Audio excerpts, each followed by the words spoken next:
Feel the power of you controlling your breathing right now, in this moment.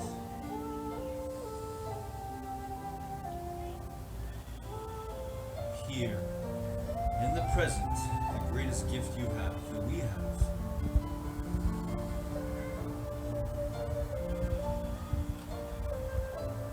That power, that determination that's in you and everyone.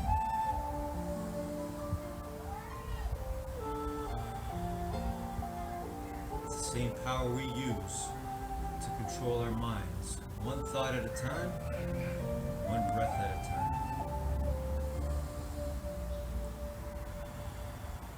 Here we are, another beautiful day in the gym of life.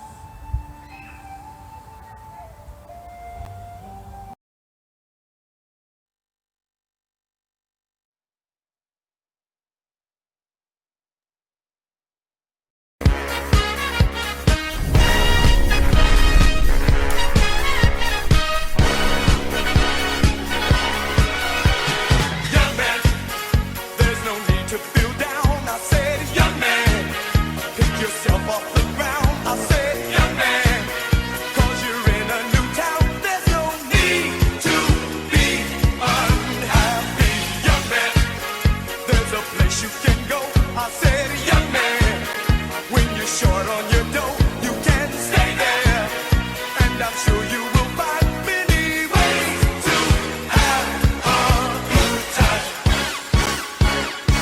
It's fun to stay at the YMCA. It's fun to stay at the YMCA. They have everything for your men to enjoy. You can hang out with all the boys. It's fun to stay at the YMCA. It's fun to stay at the YMCA. You can get yourself clean. You can have a good meal. You can do whatever you feel. Young man, are you listening to me? I said, young man, what do you wanna be? I said, young man, you can make real your dreams, but you got to know this one thing. No man does it all by himself. I said, young man, put your pride on the shelf and just go there to the YMCA. I'm sure they can help you today. It's fun to stay at the YMCA. It's fun to stay at the YMCA. They have everything for your men to enjoy. You can hang out with all the boys. It's fun to stay at the YMCA. It's fun to stay at the YMCA. You can get yourself clean. You can have a good meal. You can do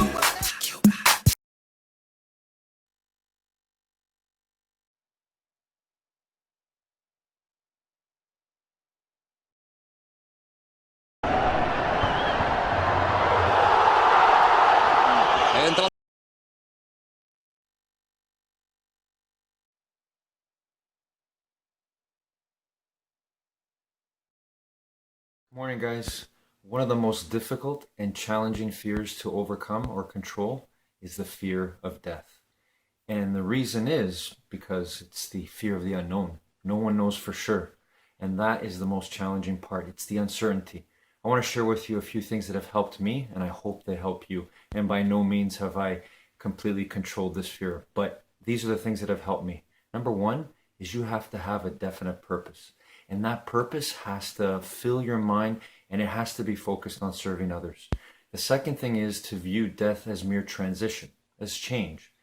I view myself and everyone and everything in this universe as simply energy and matter. And so it's the constant rearrangement, reconfiguration of energy and matter over the years. I don't look at myself as just human. I see myself as a form of energy and matter. And I want to be the greatest possible energy and light for the universe. Have a great day, everyone.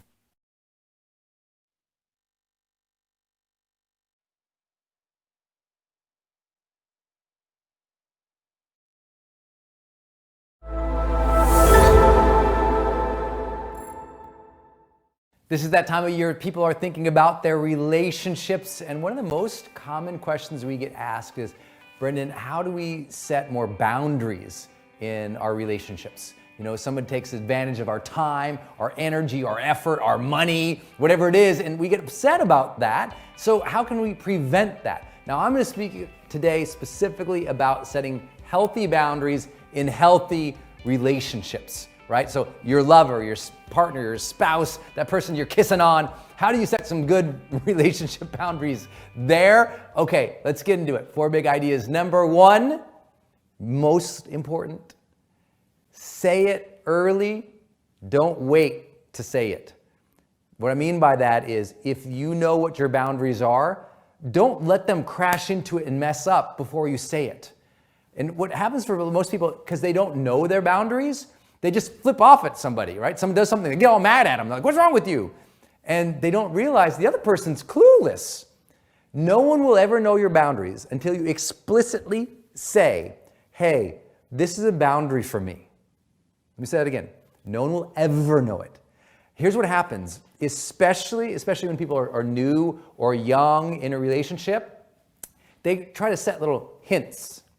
You know, someone does, their man does something, they're like, oh, honey, I wish you wouldn't do that. And they're like, that's all they say. That is not enough. Okay, men, by the way, are thick in the head. They need explicit, direct communication. If you set little hints or little traps, they're not going to figure it out, ever. Not 5 years in the marriage, not 10 years. Boundaries need explicit communication. You need to say, hey, you know what? This is a real boundary for me. I'm not able to do that. I don't like that. This thing is really important to me. If you don't explicitly say it, they will never understand it or try to respect it. So if you got someone who's disrespecting you or not understanding you, is it because you haven't been explicit with them yet? At least start there.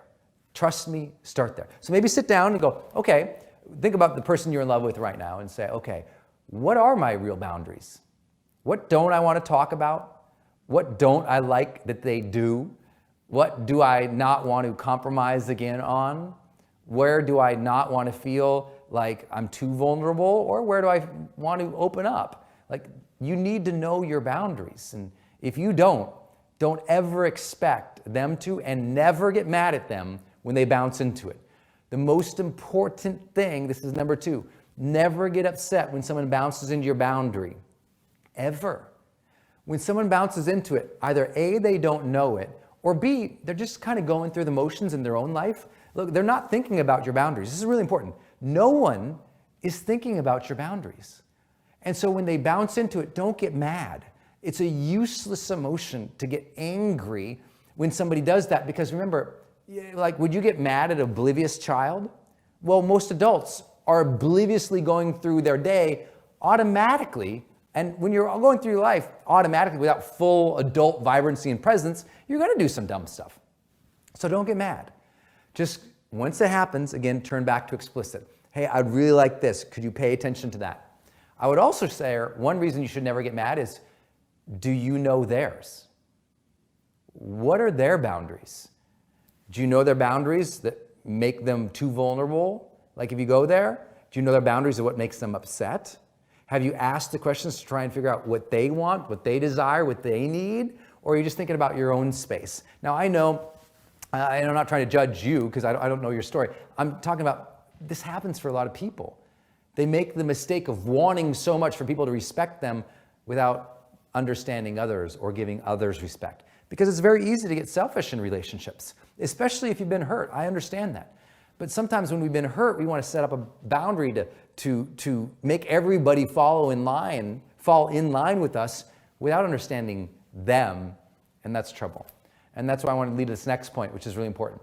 Set boundaries that help your relationship, not just you. I mean, you have to think of the boundary is no longer you, and the boundary is no longer them. The boundary is the two of you together. So it's a different boundary. You need to open up your boundaries to the relationship. That means you need to change your personal preferences and pet peeves and everything else and open it to realize they got theirs too. Your boundaries as a couple should always be expanding between the two of you. Your trust should expand between the two of you. Your love should expand between the two of you. Your faith in each other and confidence in each other, that should expand between the two of you. Meaning boundaries are never set. In a relationship, you should be pushing them. Be more vulnerable on your 5th date than you were on your 1st date, than you were on your 1st year versus your 6th year. Like, continue to grow and open up that boundary. It's so important. But realize, if all the boundaries you have are to protect yourself, you're not setting boundaries for the relationship. You're just being a single person in a silo in a relationship. Real relationships have boundaries for themselves. What do I mean by that? You protect your time with your spouse, your lover, your partner, as much as you try to protect your time against them or against others. You protect the respect that the two of you have. When people try to poke holes at your lover and they criticize them, you don't allow that. You don't speak ill of the person that you're in love with. You know, if you're in love with them and that relationship is healthy. Look, if they're abusive or they're doing something bad, tell lots of people and get the heck out of that, get out of that situation. But if you are in love and this is a good relationship, listen. It's important that you respect the relationship boundaries, that you don't speak ill or bad of the other person, that you don't take pot shots at them, that you respect the two of you together as important as your preferences, as important as their preferences, as important as your career, as important as their career, that the relationship itself deserves protection and your boundary around it, to love on it and to protect it. Your job is to protect the relationship more than protecting your ego. Does that make sense? So expand your own definition of boundaries, and that will lead you in this last piece, which you actually really like, which is how can you now let go of all these boundaries you've set up? Like, there's a freedom in relationship after a period of time where the boundaries have been knocked down more, where you're allowing people in more. I tell people all the time, I say, you really want to set boundaries in life? Be more loving. It'll push the boundaries away, right? You want to set more boundaries in life? Be more loving, because the bigger those boundaries get, the more they become useless. Like, why are you trying to protect yourself so much? Think about that. After a period of time in a relationship, why try to protect yourself so much? Open up again. Open up those boundaries. Now, again, if you're in a relationship where there's abuse, mental, physical, emotional abuse, then your job needs to be exit, period. Your job isn't change the other person. Your job, exit. Set the boundary, exit. That's the answer, period. If you're in an abusive relationship, go, right? Go get served. There's plenty of services in your local communities. Get support, ask for your friends, but get out of that relationship, because the abuse they're not going to suddenly remember not to be abusive. That's where they're at, and you can't change it. So set that boundary clear and clean. But if you're in a positive relationship, love more in that relationship, be more vulnerable, let that thing come open. Now, obviously, you can tell I'm just answering your questions here and I'm going off the top of my head, but I hope it serves you, because the reality is most people, they're trying to protect themselves too much in life because they got hurt. But I had to learn that lesson too. I had a terrible breakup when I was a young man that caused me and led me into depression and ultimately suicidal thoughts. And I did what we all do. I didn't want to get hurt anymore. So I built up boundaries. I put up walls. I put on a mask. Whatever metaphor you want to use, I was trying to keep out the bad people, but at that cost of letting in good people. So I always say, sometimes in our own boundaries, in our own efforts to protect ourselves, we block out the very things that we so desperately desire. So it might actually turn out in your life, you didn't need more boundaries. You need to let a few of them go.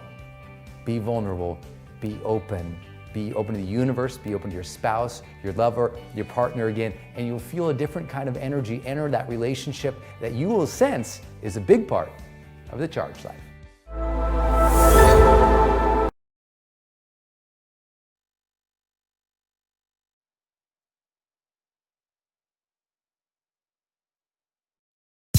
Moves down, do your dance, do your We got a brand new dance. Down, do your dance, do your dance. Moves down, do your dance, do your dance.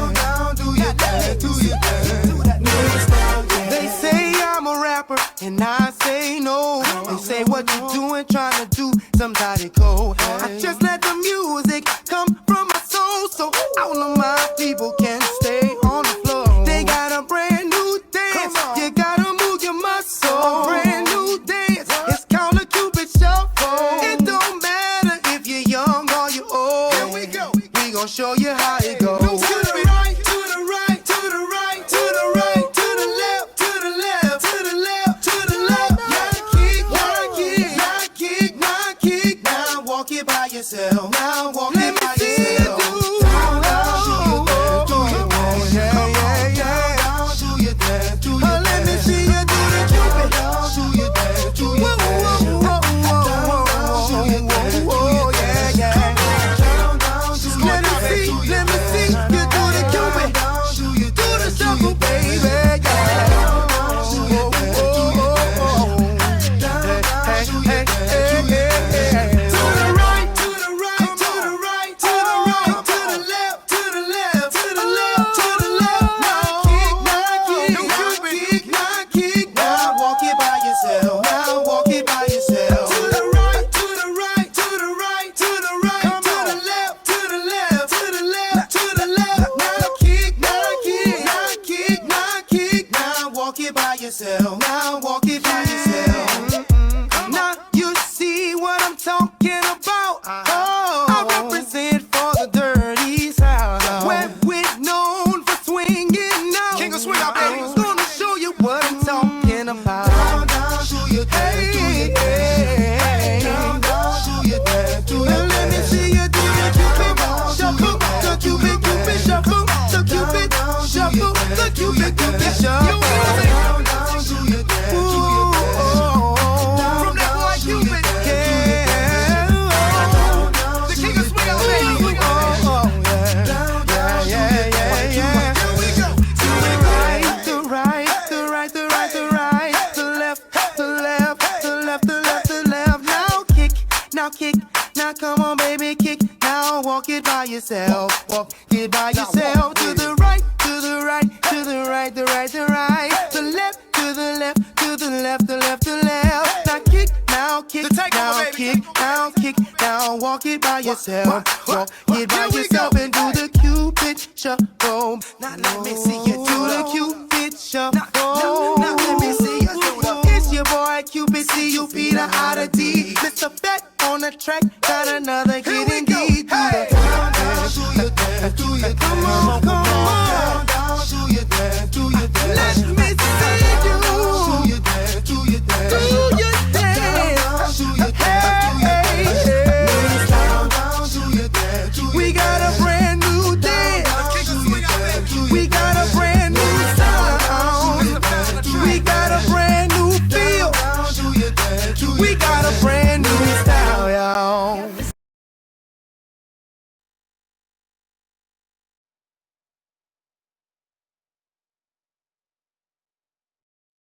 El Dinamo i el Barça. Pica Messi. Gol, gol, gol, gol, gol, gol, gol, gol.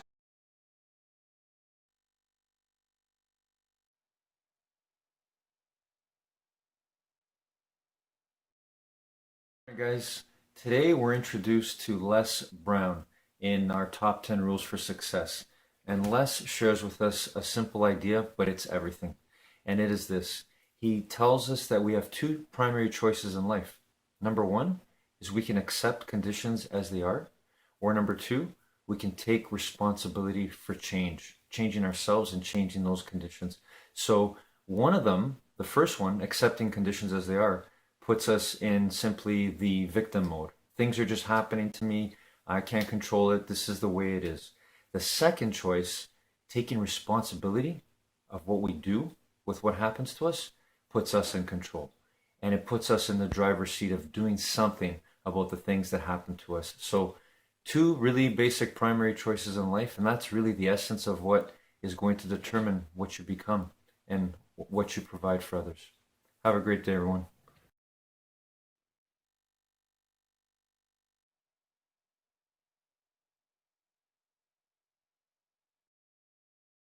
Wealth Breakthroughs is an exclusive video series where millionaires break their silence on their usually hidden secrets on how to stack up great wealth. It's like eavesdropping on the private conversations rich folks have with each other behind closed doors. But I partnered with the series creator Jeff Hayes to bring that VIP pass to you right here today. In this episode, you'll learn the #1 skill for getting rich, how to fix your money mindset, the step-by-step process to pile up money while you sleep, and timeless investing strategies. Get ready to uncover your strategies for success and accumulate massive wealth. Enjoy. Hello and welcome to episode 9 of Wealth Breakthroughs. Let's get right into it today. We've got an action-packed episode. First up is Michael Burnoff, founder of the Human Communications Institute. He's going to show you why 99% of people will never become wealthy, no matter how hard they work. He's also going to show you how to make sure you're part of the 1% that amasses significant wealth. And he's going to reveal the #1 skill anyone seeking real lasting wealth should master. Your personal wealth breakthrough could be in this interview with Michael. Watch it closely.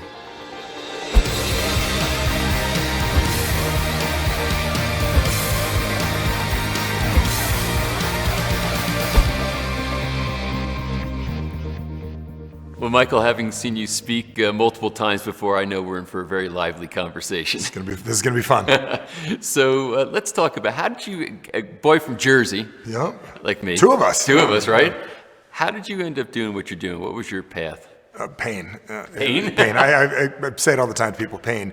I went into business for myself, and I thought it would be easy. I had a couple of great parents that, mom's a teacher, dad's an engineer, and they said that everybody that did well had a business. Nobody showed me how to do it, so I went into business with their whole attitude of, work hard, be a good person, and failed miserably at it right off the bat. So when Did you go to college? Yeah, I went to college. Yeah. I went to college, but in college, this is crazy. So I had a guy introduce me to direct sales and network marketing at 17 years old. I got started as an entrepreneur right in college. One of the guys that actually founded Under Armour is the guy that introduced me. I didn't realize it until years later. This guy, last name's Wood.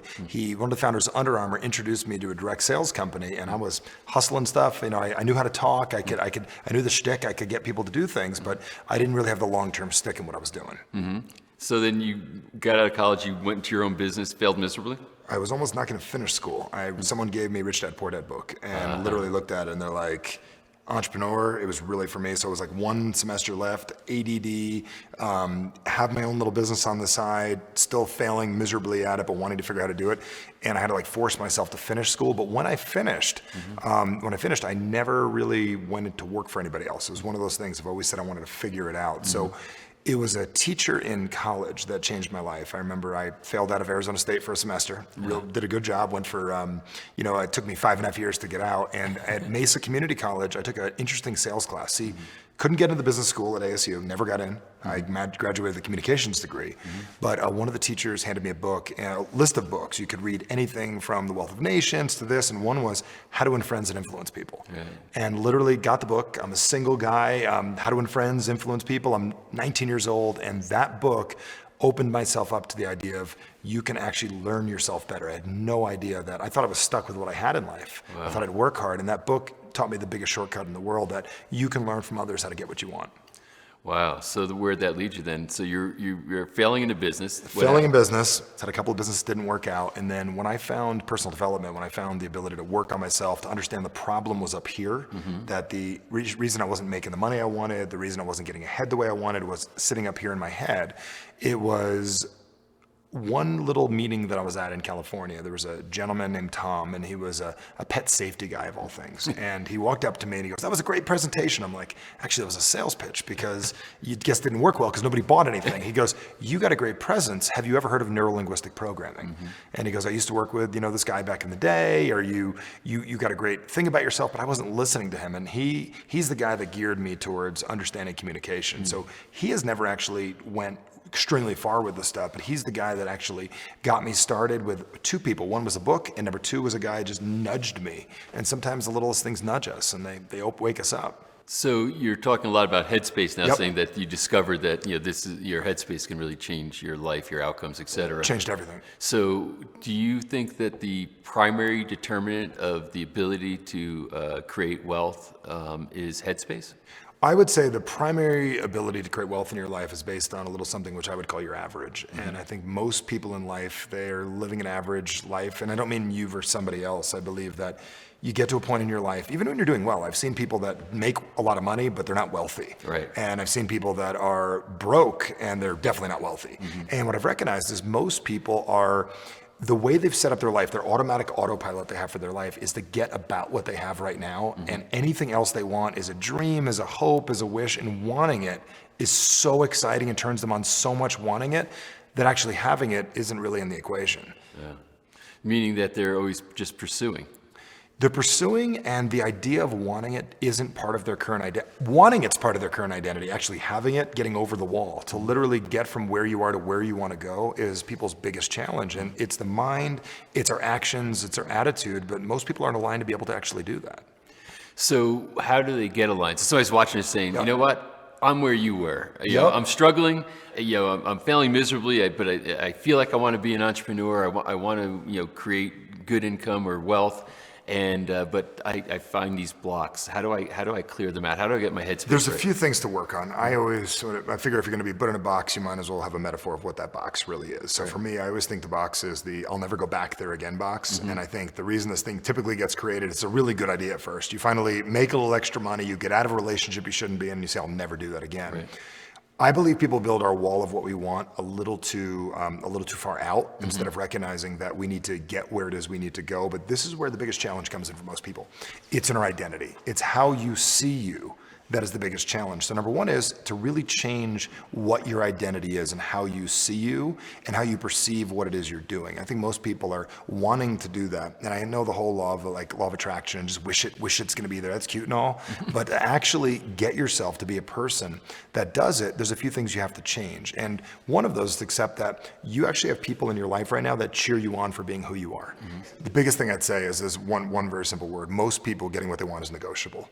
And one of the terms I use all the time is non-negotiable. So getting what you want has to start to become non-negotiable. And part of that is actually working on what it is that you want. So I know the whole personal development space says don't talk about the word want because want means not having, but you actually have to work on what you want and understand there's a major disparity between what you have, what you want, and what are these like dream board dreams that are way out there. I feel that if most people actually were getting what they wanted, maybe not their ultimate dream, they'd be satisfied. Right. So what we need to do is to enhance our identity of how we see ourselves and start getting pieces of what we're looking for in our lives. So does this tie into the idea of what's your average? That's the whole average. Yeah, that's my whole average thing. I mean, that's the whole average sucks. I mean, that's the point of everything. And I wear my shirts all the time. I'd say the average sucks, and people look at me like they look at me and they say, so you're telling me like, you're right, average sucks. I'm better than them. It has nothing to do with me versus you. It's you versus your average. Like so. Right. The question is for most people, like when someone says, Michael, like how tall am I? And I'm 6'6". And years ago, a buddy poked me. He goes, how tall are you? I go, I'm 6'6". He goes, you really just start to act like it. And he goes, most people really act about 5'6", and they're maybe 5'10", or they act 5'1", and the reason is we're only playing a piece of ourselves and we're getting away with it. And the reason is we're comfortable with where we're at. So by raising what your average is, like most people's income is about the same every year. They get about the same amount of money, and what's fascinating is anyone watching doesn't have to work as hard as they are. They'll wind up in the same place anyways. Right. You could sit on your ass for 9 months of the year. In the last 90 days of the year, your gears will kick in, you'll start to do it, you'll get super excited about it because, that's who you are. You're the person that actually does that thing, earns that amount of money. To get the amount of money you want means you're gonna have to learn to change your average. And part of that is really starting to create new non-negotiables for yourself, starting to put things in your life and make them necessary for you to do. Give me an example, like some non-negotiables that somebody might change. My income sounds like one, saying, I'm used to making $100,000 a year, and I find a way no matter what, whether I lose a job, I'm into business, ups and downs of the economy, I still find a way to get to that 100,000. And you're right, I think people do somehow migrate to an expectation that they have consciously or unconsciously. So how conscious is somebody's average versus unconscious averages? I don't think anybody really thinks about it. People weigh about the same amount of weight every year, or within the course of 5 years or 10 years. Everything averages out. It's fascinating. You have just about the same amount of fights every year. It's based on what your conversations are, what you're doing. So to answer the question and keep it simple, just give an example. Like, let's just say we got cameras around. Let's say somebody's watching this. Says, I've always wanted to be a photographer. I got a job. I work at a company. I make decent money. Well, you got a dream of being a photographer. You don't have a camera. You don't have any clients. You have nothing. One of the things we need to learn is how to jump over the metaphoric wall, to go to the other side and start actually doing what it is you want to be doing. Years ago, I had a guy that worked at Motorola, give it an example, and he came to one of our events, and he said, "Michael, I want to start to be a photographer one day." And I'm like, "You got a great income."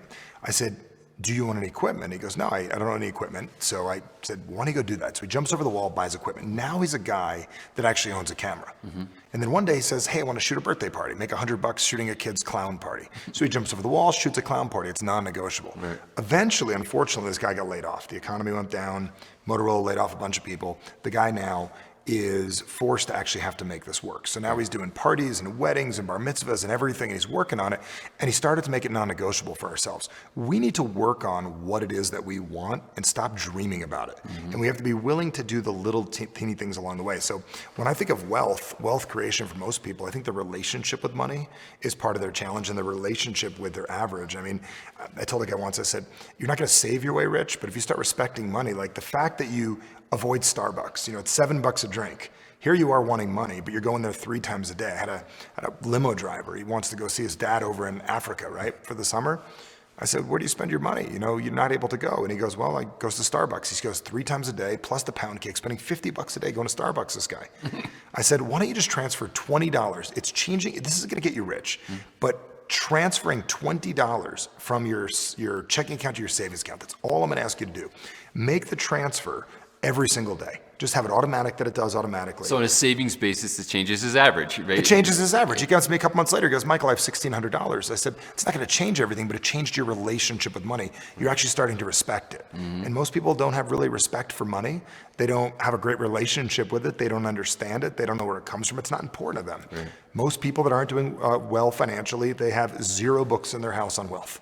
They have 0 friends that are making the amount of money they want to make. And they're not surrounding themselves with an appropriate relationship when it comes to money. So those are, I think, 2 important dimensions. One is, like you said, what are you reading? Meaning, what are you feeding your mind? And then 2, who you're surrounding yourself with. So can you speak a little bit more about each of those? Yeah, I mean, what you're reading, I mean, that's the thing. I mean, I remember Jim Rohn was one of my earliest mentors I had years ago when he was alive. He was like my dad, and then that was like my business dad. Right. And he would teach me everything about money, and he said, "You actually are living the life that you're choosing right now." And I realized I had no money, and he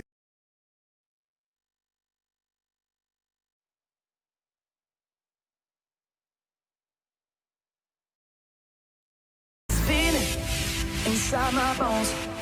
It goes electric wavy when I turn it on. Off from my city, off from my home. We're flying up, no ceiling when we in our zone. I got that sunshine in my pocket, got that good soul in my feet. I feel that hot blood in my body when it drops. Ooh, I can't take my eyes off it, moving so phenomenally. You're more like the way we rock it, so don't stop. And under the lights when everything goes, nowhere to hide when I'm getting you close. When we move, well, you already know. So just imagine. And see what you when you dance, dance, dance. Feel the good creeping up on you. So just dance, dance, dance. All those things I shouldn't do, but you dance, dance, dance. And ain't nobody leaving soon, so keep dancing. I can't stop the feeling. So just dance, dance, dance. So just dance, dance, dance. Come on.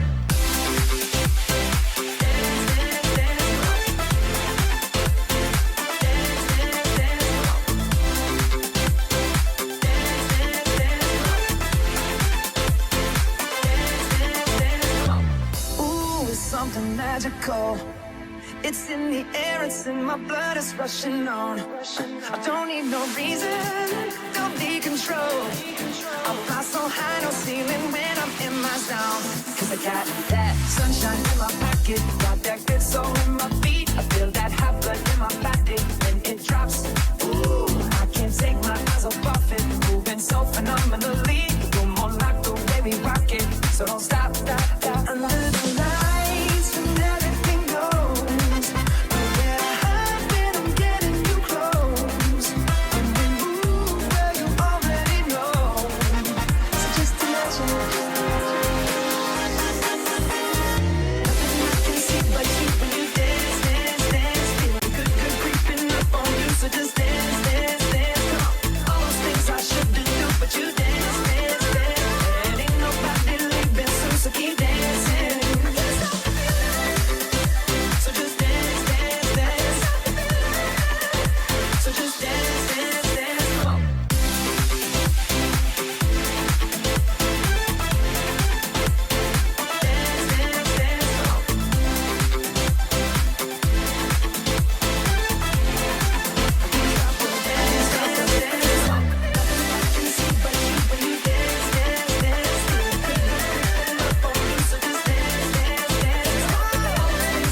expectación es tremenda. Messi busca la primera, Messi dobla, el disparo de Messi, gol.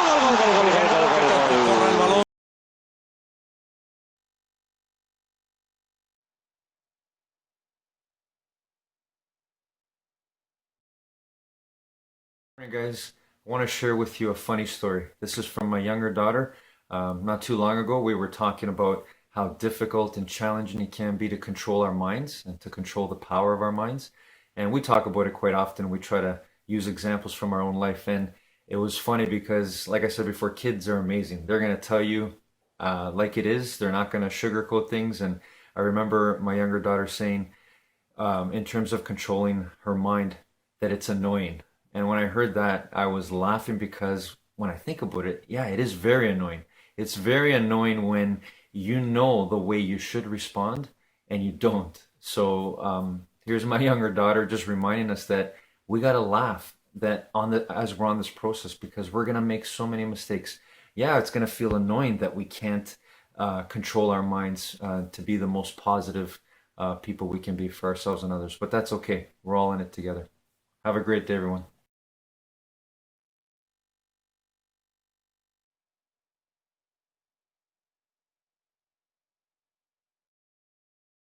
I have worked so hard in getting people to the point where they can forget about themselves and become nobody, no one, no thing, no where, and no time. People, when they finally get this, when they finally realize that when they're pure consciousness and they're connected to the field, and then they start putting their attention on that frequency of oneness and wholeness and tune into it and pay attention to it and stay present with it and become more aware of it and experience it and feel it moment after moment after moment. How much of people's waking day do they put their attention on the field, and how much do they put their attention on matter? I'd say 100% of the time they put their attention on matter. Now, our students are connecting to a greater frequency. They know how to get beyond themselves. They can sit for extended periods of time. They could lock in. If they're connecting to that level of frequency called the quantum field, where they're experiencing something cool that you can't experience with your senses, as you evolve and unfold deeper into it, you experience less separation and more oneness and wholeness. And the more connected you are to it, the less distance between you as a consciousness and the consciousness of the objective unified field. Need motivation? Watch your top 10 with Believe Nation. Hey, it's Evan Carmichael, and I make these videos because I need it. I need it for me, because I don't wake up every day and say, yes, let's go conquer the world. No, I wake up and I need that external motivation to match my internal motivation. When I see somebody who's doing amazing things, it makes me just want to play a bigger game. And so I hope that today's video makes you want to play a bigger game too, because your message matters, and let's get it out to the world. So today, let's learn from one of the best, Dr. Joe Dispenza, and my take on his top 10 rules of success. Enjoy. You're outside the fundamental rules of Newtonian physics and 3D reality. You're changing the field, and it changes matter instantaneously. So now we're seeing it happen in a shorter amount of time because we're getting better at it. We're connecting to that field more. And I know this to be the case because when I witness it in week-long events, I know the moment. I can tell you when the energy shifts in the room, and now I know it's going to be fun. Now I know, get ready because the miracles are happening. It'll happen in 1 week. You tell me how a tumor can disappear on a person's thyroid. Not one, not two. You tell me how a man with a stroke who's been paralyzed in his arm and leg, that's in his 70s, paralyzed for years, and now lifting his arm above his head. How do you explain that? He didn't do that matter to matter. He didn't change his diet. He didn't do physical therapy. He didn't try to have a good attitude and think positively. There was none of that. Something in the field changed, and the pattern of that condition in the field changed. So it is happening in a shorter amount of time. There is no rule. It's about the person's ability to pay attention and to focus, to be greater than their body, their environment, and time. It's their sincerity.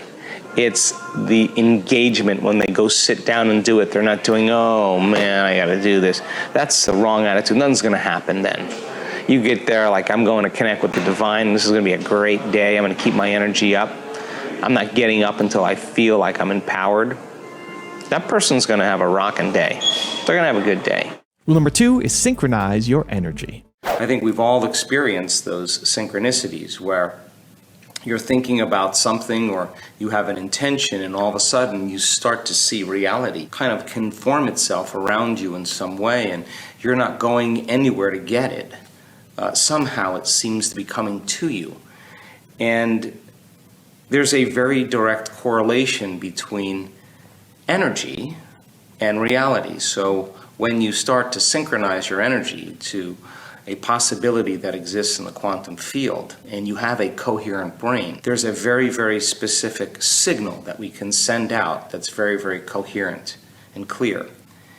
And when we match that brain coherence with heart coherence, it is the heart that acts as a magnet and draws the experience back to us. So the thought being the electrical charge and the feeling being the magnetic charge, and how you think and how you feel broadcasts information into the quantum field. And I think whatever we broadcast into the field is our experiment with destiny.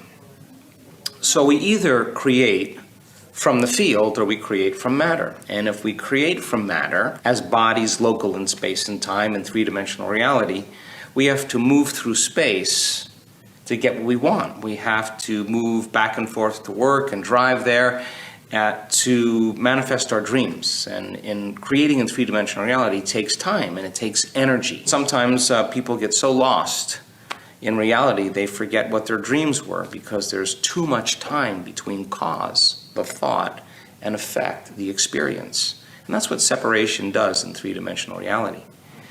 Creating from the field and getting beyond yourself, your associations to everything physical and known, and being able to enter through a small door, the eye of the needle, the quantum field, passing through that eye of the needle as pure consciousness and connecting to a field and teaching people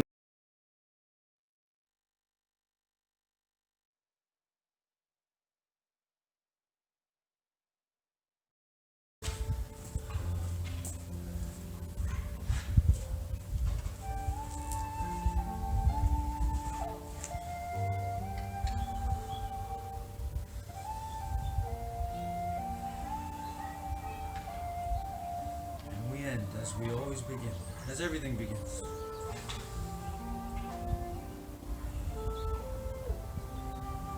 Through the power of our minds, controlling our breathing.